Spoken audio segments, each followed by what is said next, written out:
All right. Well, thanks, Steve. Thanks everybody for joining. I appreciate you all taking a little bit of time out of your evenings to listen to me talk. I'm going to share my screen and it'll give the title and everything. So I'm going to be talking obviously about the hidden benefits of playing with dad. So I'll give you a little bit of background maybe of how I came to this area of research, kind of what I'm doing now, what I've been doing with students, and then we'll get right to it.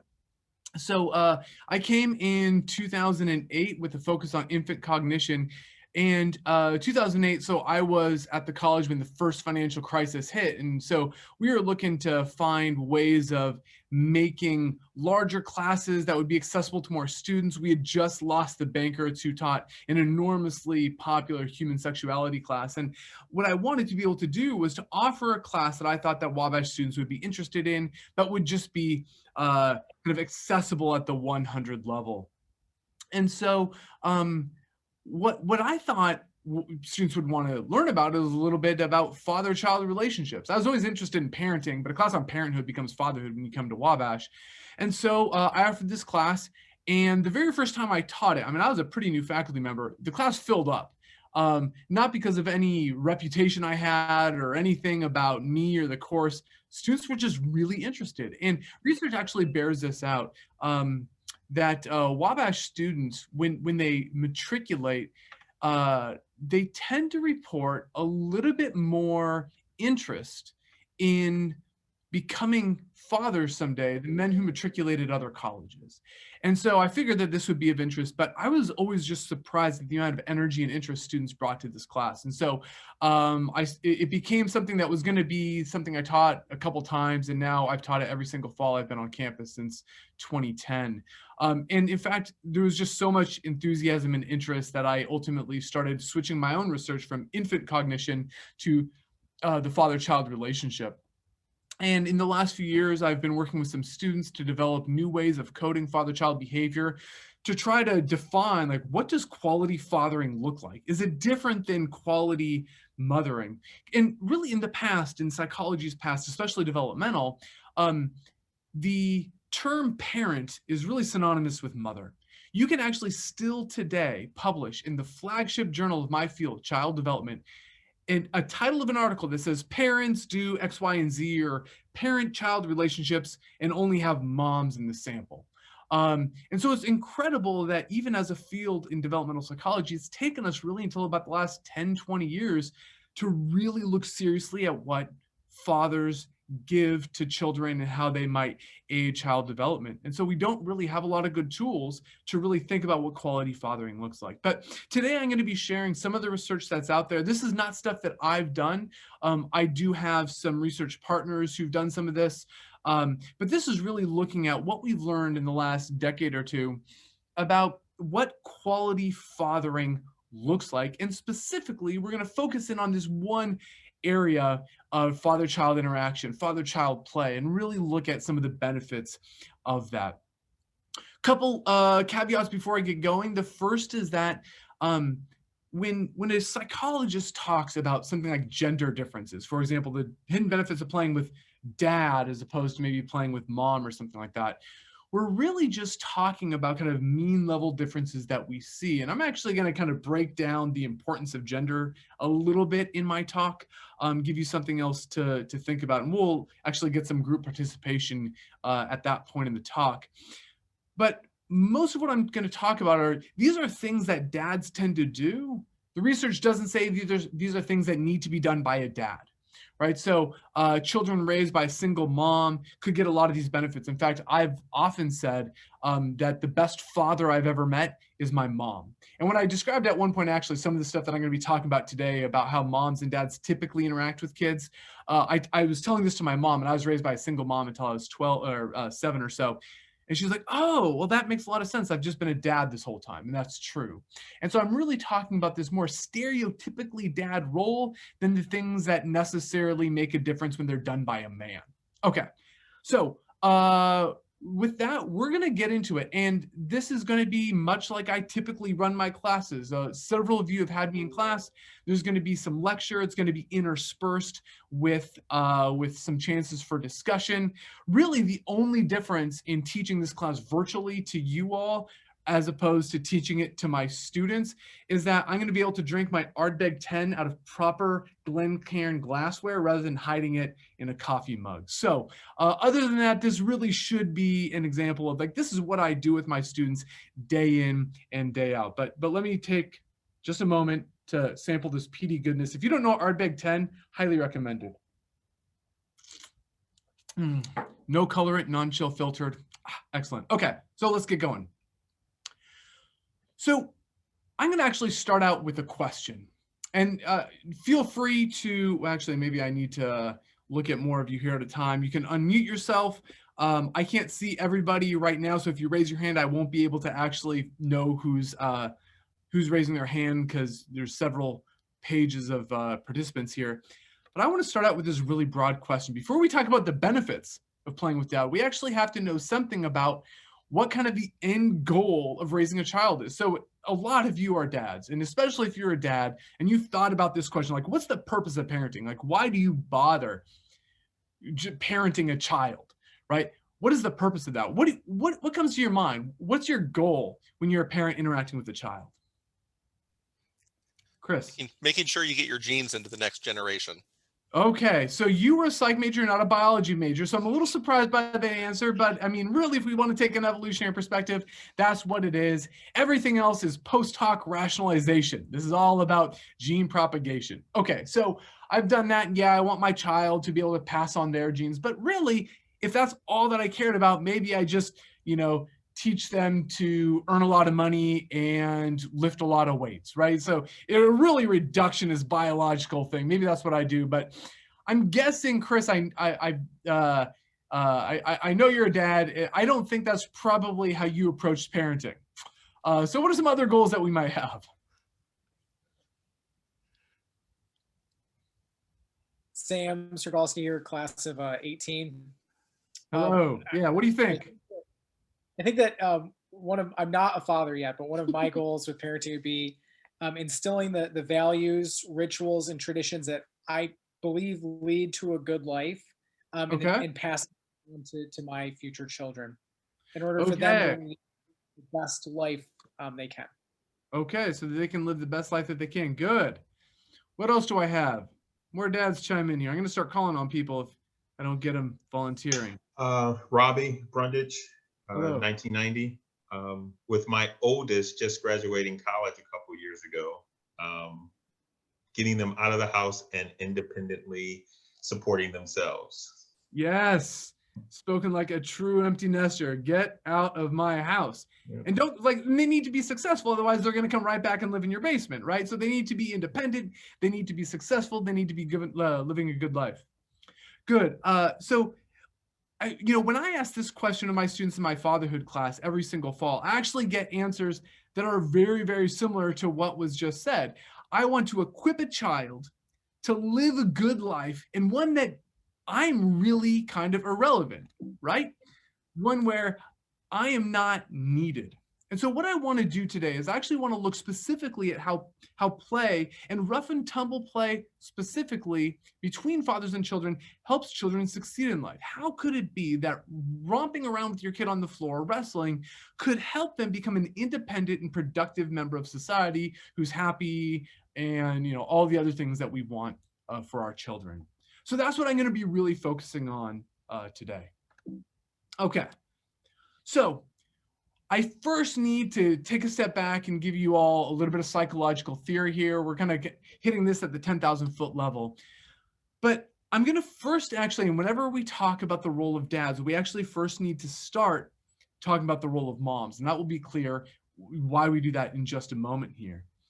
But when a developmental psychologist like me starts looking at how parenting can help children succeed in life, they're often going to start by looking at what's called attachment, or the attachment system. And what this is a biological kind of evolutionary system that's designed to bring the child to the parent when the child is stressed, right? So it's basically that kid's instinct. Any of you who are dads, you've been out at the playground, your kid's off, they're running around, and they fall down, they get hurt, they start crying. What's the first thing that they do? So the first thing that kid does, instinct, when they get hurt. Dad, unmute yourself. Tell me, what do?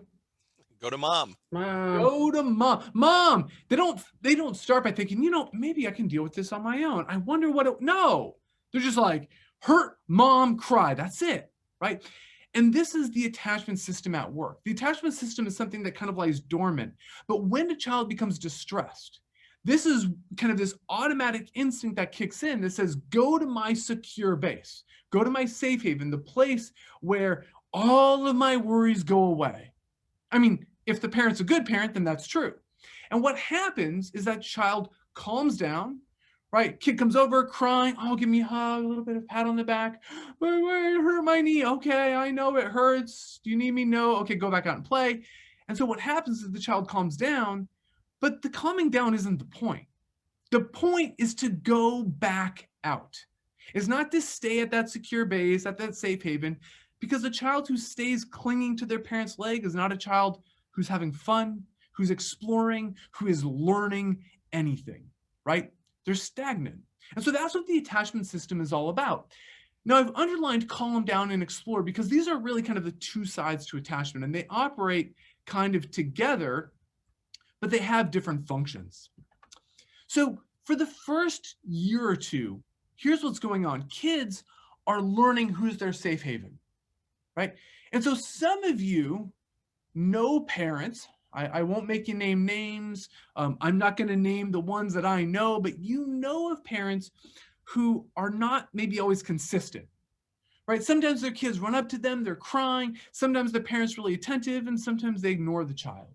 Or maybe the parent runs to the child when they're distressed, and the parent overreacts, right? So in a situation like this, the kid's scared, they go to the parent, and the parent like drops him like, oh my God, honey, are you okay? And the kid's like, no, it wasn't that bad, right? So the parent can actually add more stress. But when parents get this right, they're kind of in this Goldilocks zone. They give enough support to help the kids without providing too much. And so when parents do that repeatedly, they respond to stress in kind of this Goldilocks zone. Kids learn, okay, that's somebody that I can trust. They're going to be there for me.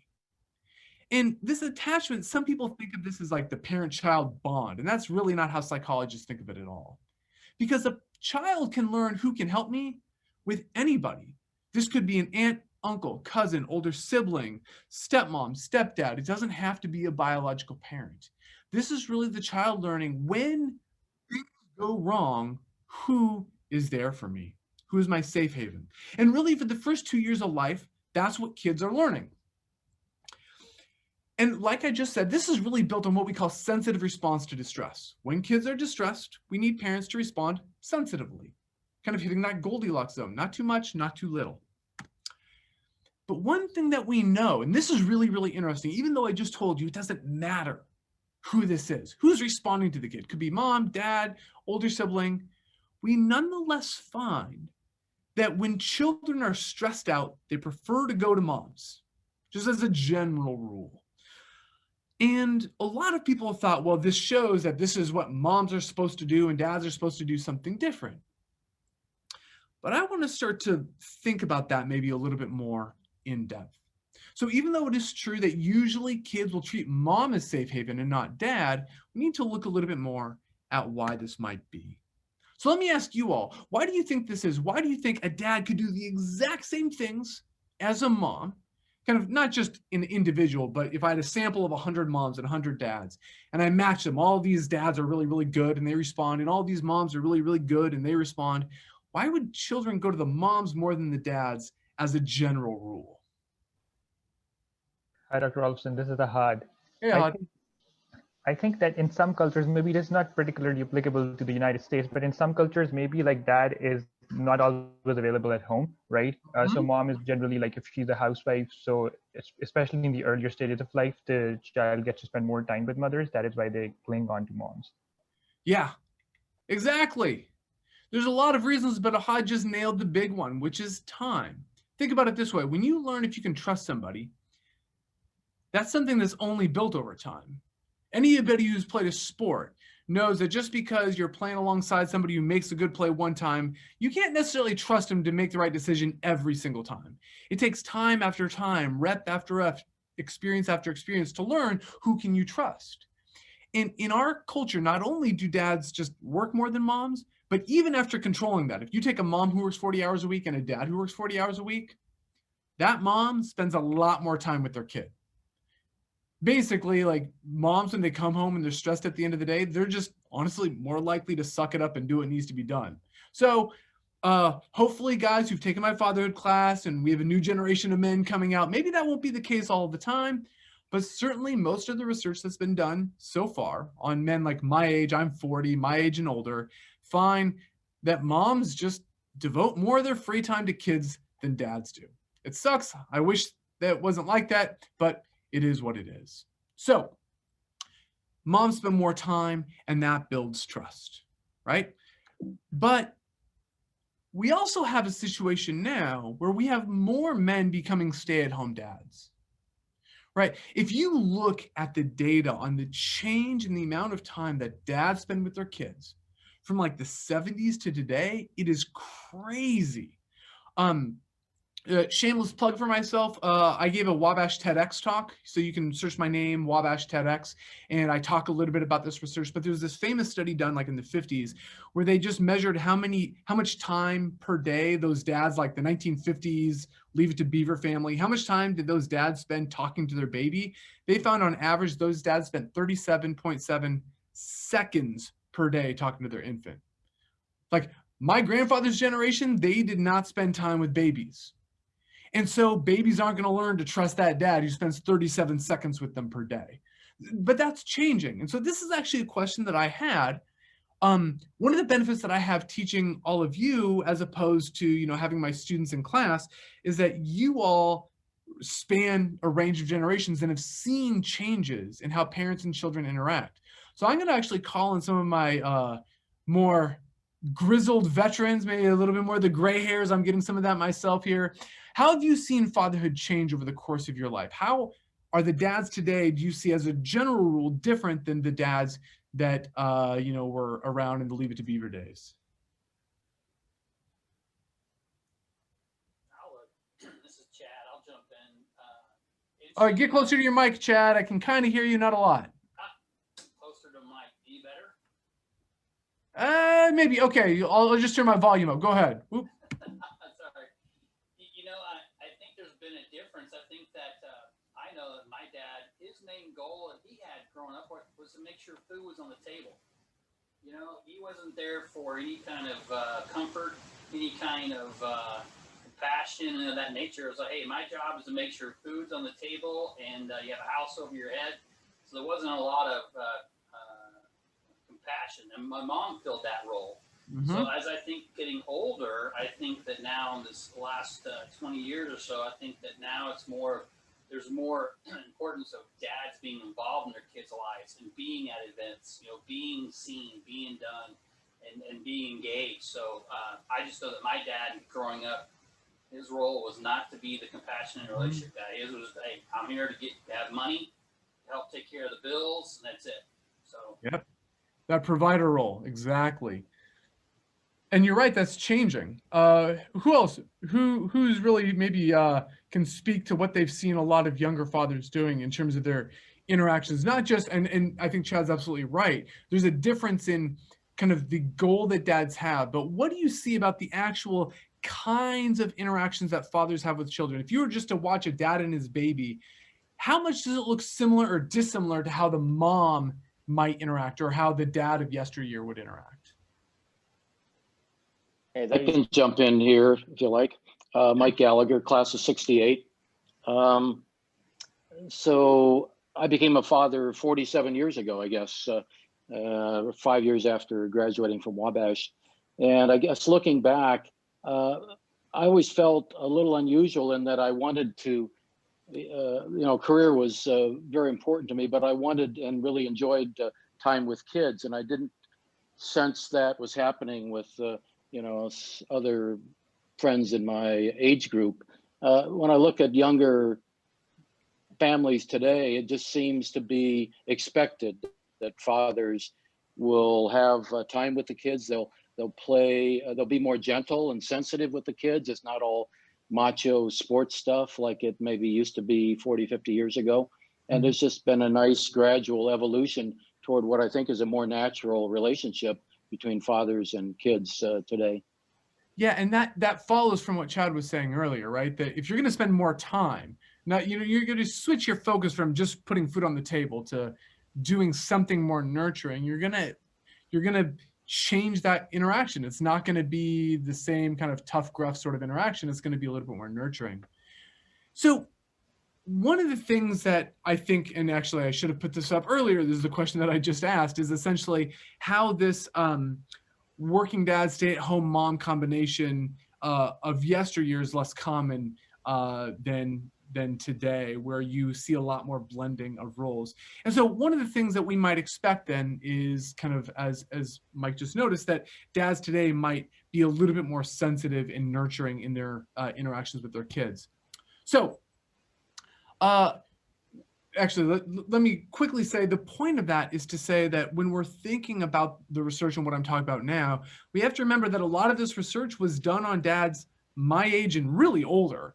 And so a lot of what I'm talking about could well change in the next 10 years. As fathers change how they interact with their kids, the nature of father-child relationships might end up shifting. But I do want to talk about what we know so far in kind of the generation of fathers who've been present in research. And this is really focused on what dads do with less time, right? And so when you look at father-child engagement, if fathers are going to be around children less, they're working, they're bringing home the bacon, they really only have maybe an hour in the evening, a couple hours on the weekend, they really need to make that time count, right? If you're a stay-at-home parent, you have hours and hours and hours a day to make it abundantly clear to your kid that you love them, you support them, that they can trust you.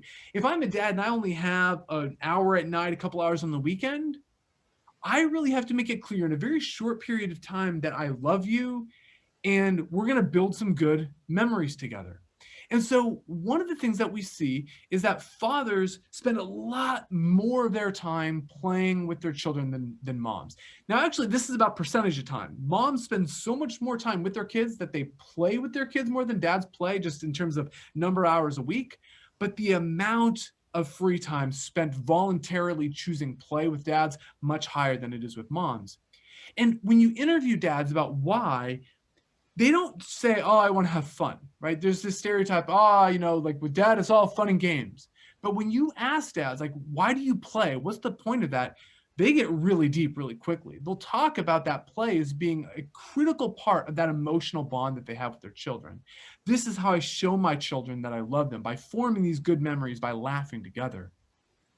And so what I want to do today is I want to talk about play. I want to talk about father-child play, and I want to talk about the specific benefits that have been associated with father-child play. So just really quickly, when we talk about play, we're talking about a very narrow range of activities. It's one of those interesting things, like the more you interrogate an idea, the harder it is to pin down. Play is one of those things. But I think a pretty commonly accepted kind of definition of play is an activity that has the 5 following characteristics. First, it's fun. It has to be enjoyable. This is why, as a parent, if you get the kind of educational games, right, those things made by like Leapfrog and all of these things that are, they're meant to be fun, but they're really about teaching. Oftentimes, they're just not a lot of fun. If you have to assign your kid to spend time on these things, it's no longer play, it's school, even though it's like dressed up in like, flashing lights and buttons you can press. Play has to be something that is inherently pleasurable and enjoyable. Number 2, and this is really, really important, and this runs against how a lot of, especially kind of highly educated, yuppie, middle-class parents like me, how a lot of us think about play and about games. Play is something that has no extrinsic goal. There's no outcome. Like play can't, it can't be an activity where there's like a right answer at the end and you have to get this right answer. Play has to be something we call it's divergent. When you start play, you should not have any clue exactly where you're going to end up. If you know where you're going to end up, that's a goal-directed activity. That's schoolwork dressed up in play-like clothing. Real play is divergent. You never know where it's going to go. It's also spontaneous in the sense that it can arise naturally, and children have to engage in it voluntarily. Once again, you can't assign play. Play has to be active, You're not playing if you're sitting around watching other people play. You have to be an active, engaged participant in the activity. Finally, and this is an interesting one that I'm not going to spend a lot of time with now, but it's something that isn't just literal. People talk about an element of make-believe. There has to be something imaginative, creative about that. So what we're going to do is we're actually going to focus on a specific subtype of play that kind of is like the classic stereotypical engagement between fathers and children. And that is rough and tumble play. It's this kind of thing like this. Okay, I'm just going to share. Not all dads play like this, but how many of you, I want to see dads, and if you have your video on, raise your hand. How many of you have had your children spend a non-zero amount of time suspended in midair? Okay, there we go. There we go. How many of you would say you've seen moms spend just as much time suspending kids in midair? Bueller? No? Okay. So, exactly. This kind of engagement between fathers and children in what we call rough and tumble play is kind of like this stereotypical example of what father play is all about, right? It's intensely emotional. And that's one of the things that's important. So when you look at this kid right now, somebody tell me, so we can't see the girl's face right now. Somebody tell me, what do you think is going on in this girl's mind? Sure hope he catches me. Okay, so a little bit of fear, a little bit of apprehension, right? There's like, oh shit, okay, I hope they catch me, right? Okay, so there's a little bit of apprehension. What else? Yeah, Eric, it's fear, but it's pure joy. Like it's I know I'm safe. And I think just the point of this, like part of this for me is this, which makes it even more fun with my son, like to throw him up like this or to do the crazy stuff. Yeah. I mean, it's just like pure enjoyment. And a lot of it is trust building, getting back to that idea of trust before, right? But notice what's happening here. Even though moms tend to spend a lot more time with kids, there's no other kind of play that recruits intense emotions like this. It's going to be an important theme when we get to the end of the talk here. This kid, we can't see her face, but it is a virtual guarantee that she is feeling intense amounts of fun and pleasure and also fear.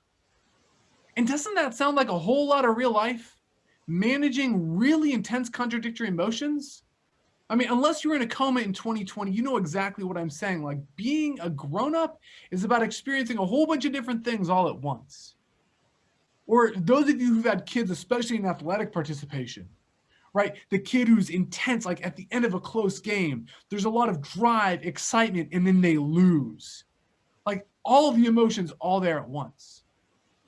And what we're going to see today is that this kind of play between fathers and children is kind of the crucible in which children learn how to deal with emotions. There's no other place in life where kids can experience these emotions at this intensity than in this scene suspended in midair. Okay, so in my house, our version of this was what my older daughter, Soren. So Soren right there, she's like, I don't know, 6 or 7. She's 11 o'clock now and would be super embarrassed that I was showing this, which kind of makes it better that I'm showing it because it embarrasses her. But anyway, she called this the Tower of Bravery. I was doing airplane and everybody knows airplane. And then she chose to sit on my feet and she's like, I want to try to touch the fan. We have like 9-foot ceilings. And so as you can see, like I'm straining all red in the face, trying to get her up high to hit that ceiling fan. My younger daughter, Sadie, who's the one standing looking up, she's a daredevil. When she did this, she just like spontaneously stood on my feet. So here I am, I have my kid standing on my feet. My wife walks in and she trusts me, but she's like, she walks in, kind of like dinner plate eyes. And she's like, okay, you know what you're doing. She like turned and she walked out. She let it happen, but she's like, I can't look at this. Maybe she went to get a drink. Maybe that's what she was doing. But my in-laws see this and they still have a heart attack. But this right here is kind of what father-child play is all about.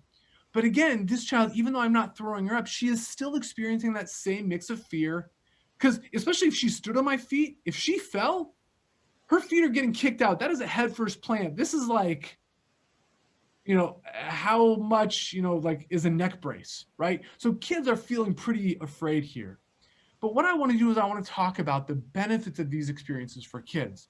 Now, what I'm going to do is I'm going to show you a very brief video clip. This is kind of a 2-minute clip that ABC News did about the benefits of father-child play.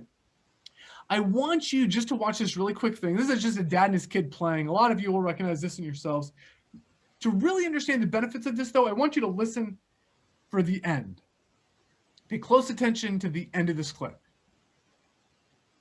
But it turns out that a little rough and tumble may be some of the most valuable daddy time. It's rough around here. Y'all hear that? Let's do that again. Really listen. But it turns out that a little rough and tumble may be some of the most valuable daddy time. It's rough around here. Daddy time. It's rough around. What was the thunk? What was the thunk? Probably the head. The head hitting the ground. Time. I love it. Okay, so that's the child's head hitting the ground. And so what I want to do is I want to defend the thunk. Now, I'm not saying like this is an intentional thing you want to like, but what I want to suggest is that in moments like this, when children are having these big, intense emotions, it is not simply the experience of managing fear and happiness. Because what happens once that kid's head thunks on the ground? Well, what happens is they get upset. Actually, oh, sorry, I didn't edit that part of the video. So we're just going to move on here. One of the things that research has shown is that if children are going to learn to experience hardships and struggles and negative emotions and deal with them, which is actually in the beginning, when I asked all of you, what's the point of parenting? What did you tell me? It was making independent kids who can thrive in the real world. There is no independent person that thrives as an adult who can't handle a thunk, right? You can't curl up into the fetal position every time something goes wrong. So you have to learn how to experience hardships and struggles, how to experience fear and anger at the same time as joy and happiness. And when you get hurt, you have to pick yourself up. But the question is, how are kids going to learn this? And what research is showing is when you have these intense experiences and the thunks that come with them, that is when kids actually can have the opportunity to learn how to regulate that emotion, something that they don't normally get in everyday life or really in many other activities. And in the beginning of the class today, I talked about that Goldilocks zone of responding to your kids' sadness, not too much, not too little. The same is true when we're talking about leading children through emotionally fraught situations. There has to be enough like either fear or frustration that children have to learn how to manage something. If kids never get frustrated, they don't learn how to manage real frustrations. But they can't be so dysregulated or so hurt or so legitimately fearful that they become dysregulated, right? Think of a kid with a temper tantrum. Any dad in here, if I ask you, have you ever once in your life gotten through to a kid in the middle of a temper tantrum, you're going to shake your head. It has never happened in human history. There's never been a case where a kid is really, really upset and distraught that parental logic did a damn bit of good, right? In one ear, out the other. Because once kids are dysregulated, they're incapable of learning. Those kind of emotional circuits of the brain completely override the frontal lobes, which are necessary for processing, for learning, and for regulating emotions. And so it has to be in this Goldilocks zone. And so the key then to both the safe haven and the exploration sides of attachment is the exact same as being child-focused. In psych, this term is called sensitivity. The sensitivity really means following your children's cues and being aware of where they're at. Because if I'm a parent, if I know like my older daughter, Soren, she can get dysregulated pretty easily. My younger daughter, the one who ended up standing on my feet, like actually, hold on a second here. Austin, Austin Russo, were you a Fidel? Yes, sir. So you were Fidel. Were you there at the fraternity dinner where Sadie was running through? This is at the fall fraternity dinner, where you called them faculty dinners. She was running through the main place where everybody ate, and she fell and her hands hit the tile floors. Yes. Okay, tell the story of what happened there. Gosh, what was it? Was it in the middle of the dinner or right after? Dab in the middle of the dinner, in the middle of the room. She was running through, she tripped, and that hand, the sound of like little kid hands on tile, That smack, yeah, the thump. So what happened? Do you remember like what happened to the energy in the room? Everyone just kind of like, there's that like freeze moment of like, is she hurt? Like, what's gonna happen? Is she gonna get up? Is she gonna start crying? Were you close to me? Because like literally every head in the place like turned to look at me like, what's the professor of fatherhood gonna do now? Like, do you remember what I did? I don't. I was like, don't look at her. Don't even look at her. Because here's the thing. I needed to be sensitive. To be child focused means I needed to first not introduce my own idea. Does she need me? Everybody expects me to be the sensitive parent and go rushing in. No, I needed to shut the hell up and listen to her. If she needed me, if she cried and came to me, yeah, I'm going to be there for her. But do you remember what happened at the end? So don't look at me. What did she do? She got back up, right? She got back up. She made like a weird kid noise I can't make. Brushed her hands on her clothes and went running out. Just like off again. She was fine. My older daughter couldn't have dealt with that though, right? So this is what sensitivity means. Sensitivity doesn't mean indulging kids. It means paying attention. What do they need right now? Is this too much for them? And different kids draw that line in different places. And this is where you'll hear parents sometimes say like, oh, there's no parenting rule book. Every kid's different. And to an extent that's true. Every kid draws that line differently, but every kid needs sensitive parenting. That is constant across parenting, right? You don't want to do too much and you don't want to do too little, but each kid requires a different level of interaction to be sensitive. Some kids can handle it on their own. Like, when she was 4, I taught her how to use a Santoku knife, like an 8-inch chef's knife. She really likes caprese salads, and I was sick of making it for her. So I'm like, well, you're 4 years old. Let me teach you how to use the knife. And she'd cut herself, and she'd deal with it because, like, okay, so she can handle that. And, it wasn't really bad, and I was there watching her, but I knew that if she did cut herself, it wouldn't be the end of the world. My oldest daughter, she didn't do the same thing till she was like 8. Because she couldn't have handled it. And that's what sensitivity looks like. And so now we need to look and see what sensitivity looks like and the benefits of sensitivity in the context of child play. Oh, really quick, before I get on to the benefits. Okay, so a lot of older dads out there, you're probably not like roughhousing with your 16-year-old daughter, right? Is that fair to say? So this kind of thing changes as children age. What does this idea of like when you challenge kids, when you kind of knock, you kind of get them a little dysregulated. What does that look like? How do you do that with an older child?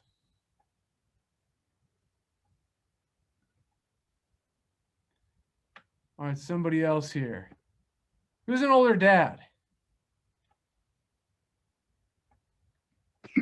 Okay, go ahead. Who else do I have here? John Porter, 78. Okay. And I've got 2 boys. Okay, 2 boys.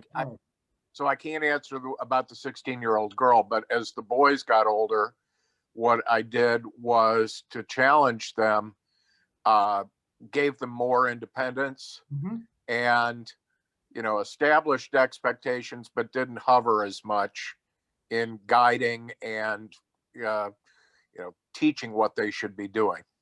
And now one of the biggest things, and you nailed it, one of the biggest things that happens as kids age is parents, they know that natural consequences are just going to be more brutal than they were when they were little. If you fail as a 16-year-old with a driver's license, it's a little different than if you failed as like a 10-year-old on a skateboard, right? So that's one of the big things is kids are allowed to fail in different ways. The other thing, though, in terms of direct interaction, one of the really interesting things that we find is that this kind of roughhousing, it turns into something different with teenagers. And that's kind of like teasing, right? So this like girl is wearing these short shorts and like this dad like strolls in wearing his Daisy Dukes. She is like super embarrassed. And that's the point. The point is like, if she didn't get embarrassed, there's no point in doing this. So what happens is as kids get older, dads find other ways of kind of gently challenging children, introducing a little bit of negative emotion, but this is still playful. It's still fun. There's still enjoyment, but it's also got that little bit of negative emotion in there as well, the embarrassment. Right? And now this poor girl, she's got to cope with seeing her dad in the Daisy Dukes. And here's what all of these things have in common. Everything I've talked about before, whether or not it's roughhousing, the thunk, the teasing, they have an element of destabilizing. Any of you who are athletes and who had to do any like work on a Bosu ball like this sucks. Like if you've ever had to do this, like the amount of core work that goes on doing these kinds of exercises is difficult, because what happens on a Bosu ball like this is you're destabilized, and your stabilizing muscles in your feet and your core are always working so that you can remain in homeostasis, so you can remain in balance. And one of the things that we find that father-child play and roughhousing in particular do is they destabilize kids. Not too much. Like you wouldn't go and if you were working out with her and you wanted to help rebuild her leg stability, you wouldn't like shoulder charge into her. There's no point doing that. That's like going overboard. But if you throw a ball and make her catch it, you make her bend over and do a one-legged deadlift, this is forcing her out of her comfort zone, and she's going to learn core stability as a result. In the same way that teasing and roughhousing and yes, the thunk force kids to learn how to go into a place of emotional dysregulation and bring themselves back, because that's what being an adult is all about. And like, I think all of you are either alumni or know a Wabash alumnus on this call. Wabash did that to you a lot. There was a whole lot of destabilizing. And a lot of times when Wallies look back on their Wabash education, what they talk about is this place forced me to be a man precisely because it wasn't easy. Precisely because there were challenges. Look, those of you who are in the Sphinx Club, I'm not even going to touch that with the 10-foot pole, but you have been challenged and had to come back to stability after a result of that experience. But that's the point of any destabilizing experience. You have to learn how to cope with the slings and arrows of outrageous fortune. Okay, so my intermission, I was planning on doing this a few minutes ago. So those of you who've had me in class are not surprised by the fact that I'm a little bit behind. So here's what I want to maybe leave you with to think about. I'm going to come back at the end, but I'm going to leave you with this question. Actually, I see a raised hand here. Somebody just raised their hand. Go ahead, unmute yourself.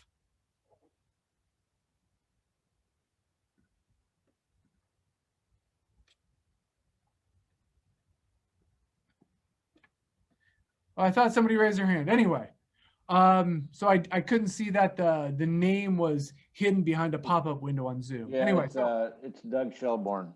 Okay, Doug. You can unmute yourself. Go ahead and ask.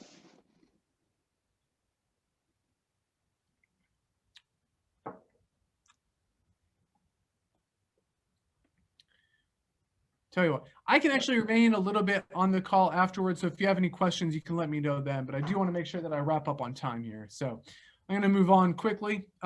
So let me I'll have you think about this question just for a moment, because we started this talk with babies feeling safe and we ended with this dad in short shorts. And so what I want us to think about is how they're connected and what does it tell us about the father-child relationship. And what I'd like to actually just briefly say here before I move on to kind of the payoff at the end of the talk is this.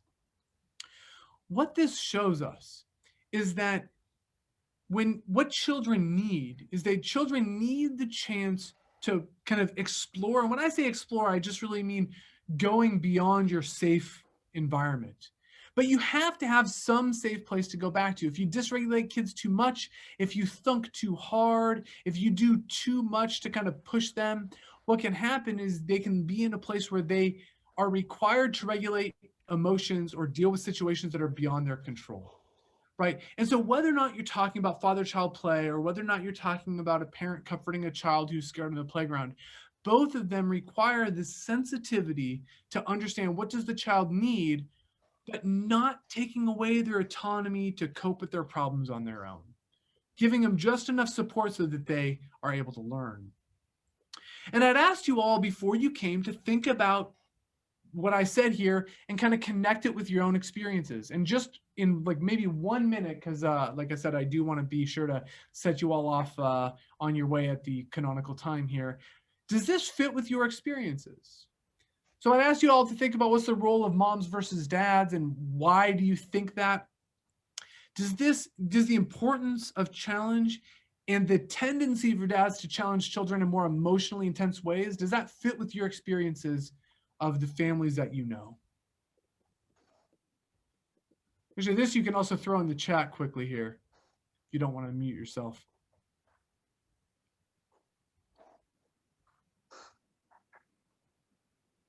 A lot of quiet people on Zoom. I would say it definitely fits with mine. Very much dad being away at work and doing job and stuff, and a lot of it also revolving around sports. So a lot of the time we spent together was playing sports, playing games, wrestling, like definitely doing the airplane, tossing up in the air, stuff like that. And mom was the comfort. Okay. One of the things that I often find when I ask this question to a large group of people who aren't all from the United States is that this is pretty culturally dependent. There are a lot of cultures where it's more like uncles or older cousins who do this kind of thing. And so one of the things that we find is that these effects are really specific to the context where you have a dad who's trying to make a deep emotional connection with a very limited amount of time. And in cultures where that doesn't happen, or in family contexts where you have a stay-at-home dad and a working mom, we tend to find that these patterns break down a little bit. So it's less about dads per se and more about the way that men tend to live in families and go through the career paths. I'm gonna move now to kind of the payoff, some caveats, and then kind of the big picture. So here's the payoff. When we look at dads who do this well, when we look at dads who scaffold children's ability to take risks, when they kind of engage in this sensitive rough and tumble play, we find children who are eager to take risks themselves. So this is my younger daughter, Sadie.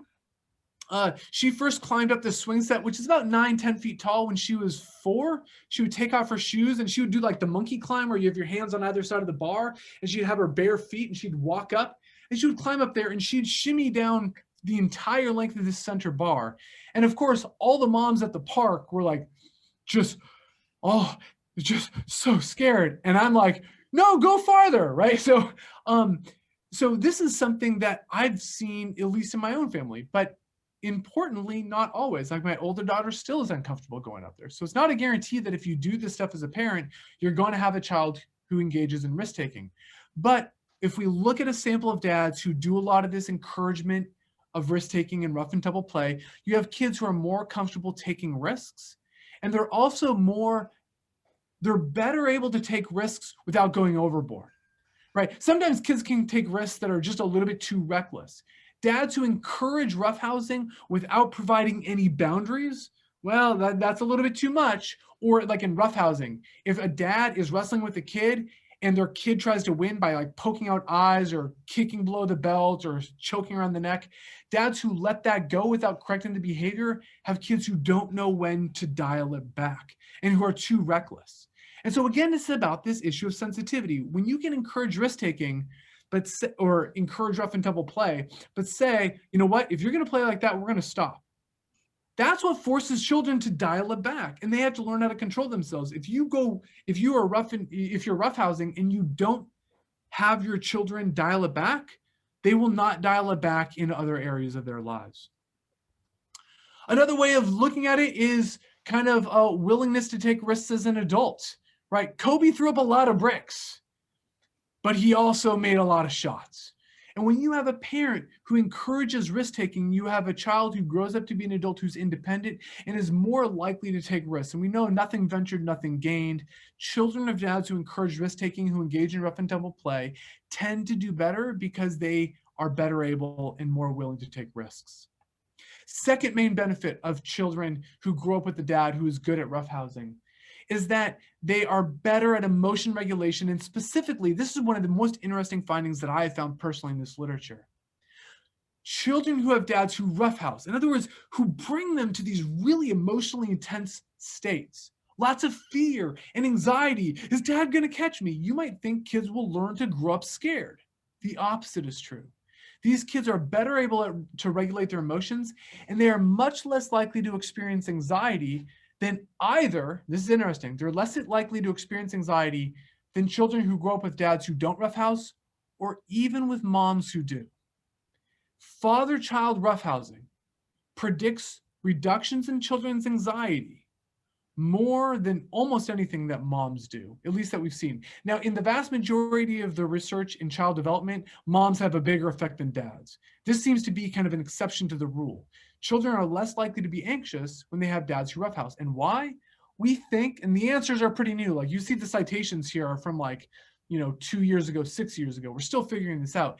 But it seems to be if anxiety is worrying about your ability to meet challenges, that's what anxiety is, right? Anxiety before oral comps. Have I studied enough? Can I do this? You're worried that the threat that you face is greater than your resources to deal with it. That's when anxiety arises. These kids have had experience after experience after experience that just because I'm afraid doesn't mean it's going to turn out badly, right? I've had tons of times where I've been scared nearly to death, but I learned that I can manage this. I thunked, I splatted at Fidel, and I got back up. I can handle this. And so these effects seem to be noticeable years down the road. Third benefit, when you go to teachers and you go to children's peers in a classroom and you just say, hey, who are the kids who are most socially skilled? Who are the kids you want to play with on the playground? They tend to be the kids of the dads who engaged in this sensitive rough and tumble play. And why? Look, if I'm a dad and I'm playing with my kid and I'm roughhousing and I am too rough and they thunk, they get upset, I am right there at the moment that they are upset. And I can intervene and teach them when things go bad, here's how to handle that in the moment. Because on the playground, I'm not there. But if they know, if I've coached them through how to handle that in the moment, when it happens on the playground, I have been there and they've learned that skill and they can handle it. And so now these kids are on the playground, something bad happens and they don't overreact. They can manage it. And if I'm a kid on the playground, I want to play with the one who doesn't overreact and who doesn't go off and wallop me when in two-hand touch, I touch him too hard, right? They can manage their emotions. And so that makes them better friends and better rated by their teachers as having good social skills.